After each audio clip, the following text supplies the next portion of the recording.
Should I adopt an 8-year-old golden? I am not the oop. Oop is you, pouty tech guy. Should I adopt an 8-year-old golden?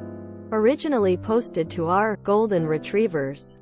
Thanks to you, Grilltastic, for suggesting this BORU. Trigger warning. Needed animal abuse and neglect. Cancer. Less than. Original post February 19, 2024. Hey everyone. I've been looking for a new dog, and have considered getting a lab, a golden, or a German shepherd as a new addition to my household. Goldens are my dream dog, but I know that adults are pretty rare to find up for adoption. I currently have a 1-year-old Shepsky mix. I was supposed to meet yesterday to get a 6-month-old German shepherd but got stood up.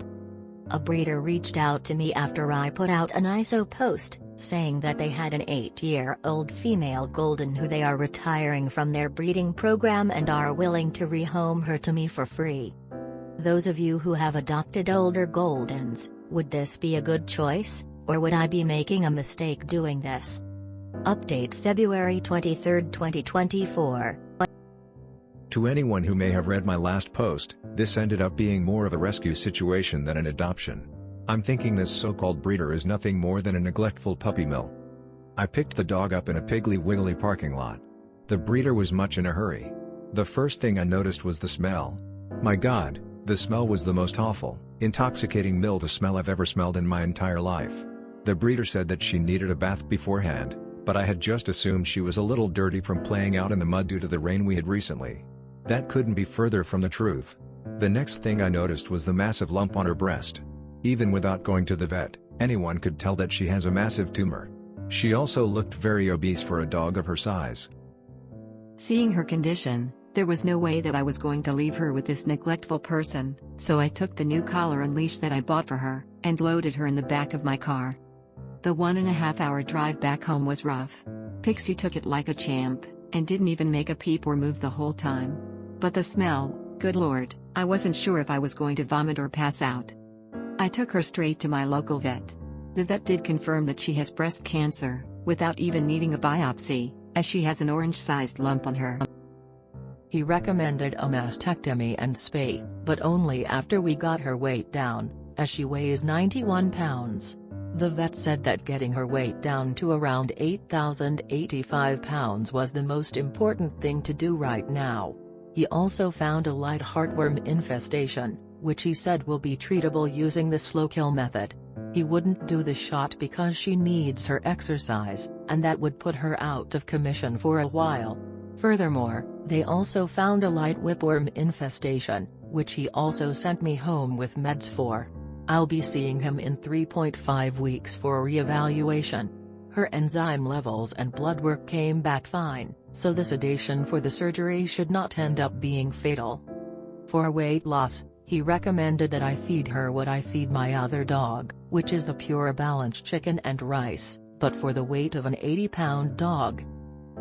Now, I'm honestly not so sure if that brand of food is really what she needs to be having right now.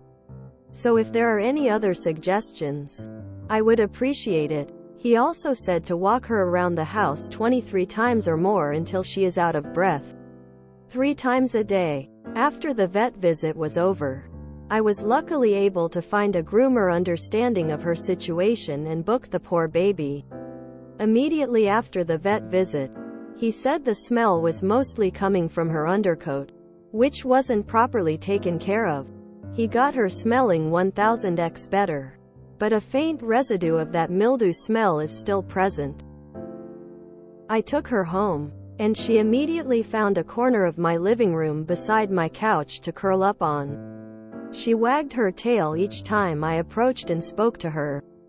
This morning, she was super excited to see me and even got up from her spot to greet me after I came out from my bedroom. I had to leave to go to work, but when I came home for my lunch break, she and my other dog greeted me at the door and were super excited to see me.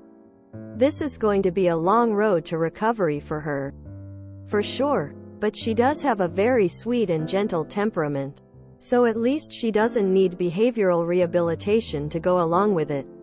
although I will be working with her on some basic obedience training as it is clear that she has had none. I'm just happy to have rescued this sweet girl from this terrible situation.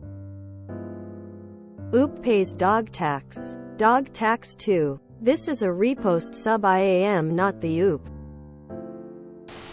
That poor dog. Animal mills seriously are disgusting and cruel towards all animals. Seeing those photos of her makes me feel so sad for her.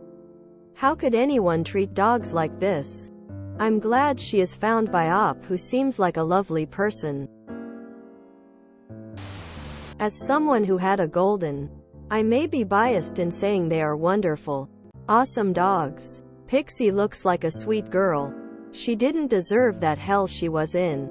No animal does. I hope the weight loss goes smoothly so she can get the surgeries and recovers well. She deserves to live out her golden years. Pun intended. With Oop. I want another update where the breeder is hung, drawn and quartered for abusing this poor pup. JFC, that poor dog. Oop is s good egg, but the fact it got so bad just steams my hams. As someone who had to say goodbye to my golden 3 weeks ago, at the grand old age of 14 years and 46 weeks, my immediate answer was, yes. Yes, you should adopt an 8-year-old golden. And then I read it and my answer didn't change. OOP is an excellent human. As soon as someone said a breeder wanted to rehome a dog, it was an obvious puppy mill to me. Ethical people don't rehome dogs when they finish breeding them. Animal mills make my blood boil. I wish Pixie a long, healthy, happy life with Oop. She's been through so much.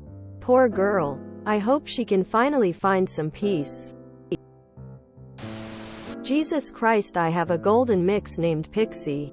And now I'm absolutely sobbing at the thought of her ever being treated this poorly. Luckily my pup was found abandoned with her litter when she was a baby. So I've had her most of her life and she's very loved and spoiled with toys and attention. I have a breeder friend. A good one. And I saw, retiring, and was like, oh, Oop is gonna get a fantastic bomb-proof companion. I am foolish. These people are evil. Although Pixie sounds wonderful, she has suffered so much and that isn't the happy, well cared for baby I was thinking of. I just tightly hugged my rescue dog who was more than happy with the cuddles. Direct Caterpillar 77 typo in the trigger warning. Just letting you know, open mouth smile, thank you for your hard work. As bittersweet as posts like these are. Wishing Pixie good health and a long, happy life to make up for what she endured her first 8 years. People who abuse and mistreat other people or animals fall into the "they needed killing" category. I've only owned Goldens and they are God's gift to this world, with a slight velociraptor phase at the beginning. I couldn't look at the photo because of the comments. But I was so happy that the dog wagged its tail. Shows she's happy. So I didn't read this BORU. I knew right away I couldn't handle it. My sister adopted an 8-year-old Labradoodle who was a breed mare in a puppy mill about 2 years ago. All I wanted to do was say that this pupper has been a wonderful addition to our family and we all love her. My 3 are shelter rescues. My parents have a shelter dog. And sis has a puppy mill mom. Most beautiful motley crew you ever saw. That poor baby. Heartworm treatment sucks and it definitely doesn't line up well with losing weight. I hope everything goes well. I'm looking forward to updates on this. Poor Pixie. Also hoping for karmic retribution to the horrible person who let this happen to Pixie. What a disgusting person to treat a dog that way. No good breeder would give away their breeding dog upon retirement. That pup is their absolute pride and joy. This is just heartbreaking. Going to need continuous updates on that sweet ball of fur loudly crying sparkling heart. If you enjoyed this video, please check out our playlists full of similar content. Epic Haircast is like doom scrolling for your ears. Please like, share, and subscribe.